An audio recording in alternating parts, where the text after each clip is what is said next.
Microsoft office വേർഡിലെ വളരെ പ്രധാനപ്പെട്ട ഒരു പ്രോപ്പർട്ടിയെക്കുറിച്ചാണ് ഈ വീഡിയോയിൽ പ്രധാനമായും പറയാൻ പോകുന്നത്. നമുക്ക് ഒരു വേർഡ് ഫയലിൽ ഒരു ലെറ്ററോ മറ്റോ എന്തോ ആയിക്കോട്ടെ, ഒരു വേർഡ് ഫയലിൽ അതുമായി ബന്ധപ്പെട്ട എക്സൽ ഫയലുകൾ മെയിലിൽ അറ്റാച്ച് ചെയ്യണമെങ്കിൽ സാധാരണ എന്ത് ചെയ്യും? നമ്മൾ വേർഡ് ഫയൽ അറ്റാച്ച് ചെയ്യും, അതിനുശേഷം എന്ത് ചെയ്യും? എക്സൽ ഫയൽ അറ്റാച്ച് ചെയ്യും. അങ്ങനെയല്ലാതെ നമുക്ക് വേർഡിൽ തന്നെ ഇത്തരത്തിൽ എക്സൽ ഫയൽ ഇൻസേർട്ട് ചെയ്യാനുള്ള സംവിധാനം ഉണ്ട്. അതിനായി msoffice ഓപ്പൺ ചെയ്യുക. ഇൻസേർട്ട് എന്ന മെനുവിൽ നിന്നും ഒബ്ജക്റ്റ് എന്ന കോംബോ ബോക്സ് സെലക്ട് ചെയ്യുക. അവിടെ നിന്നും ഒബ്ജക്റ്റ് എന്ന മെനു സെലക്ട് ചെയ്യുക.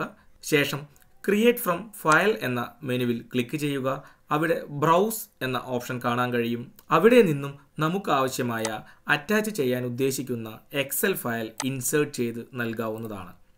ശേഷം ഡിസ്പ്ലേ ആസ് ഐക്കൺ എന്ന ചെക്ക് ബോക്സ് ക്ലിക്ക് ചെയ്യുക. നമുക്ക് ആ കാണുന്ന ഐക്കൺ ചേഞ്ച് ചെയ്യാനുള്ള സംവിധാനം കൂടി ഇതിൽ ലഭ്യമാണ്. ഈ കാണുന്ന ഏത് ഐക്കണും നമുക്ക് അതിന് നൽകാവുന്നതാണ്. ഓക്കെ ബട്ടൺ പ്രസ് ചെയ്യുന്നു. ഓക്കെ, നോക്കൂ, ഇപ്പോൾ ആ എക്സൽ ഫയൽ വേർഡിൽ ഇൻസേർട്ട് ആയിരിക്കുന്നു. നമുക്ക് അവിടെ നിന്നുകൊണ്ട് തന്നെ ഡയറക്റ്റായി ഇത്തരത്തിൽ ആ എക്സൽ ഫയൽ ഓപ്പൺ ചെയ്യാൻ കഴിയുന്നതാണ്.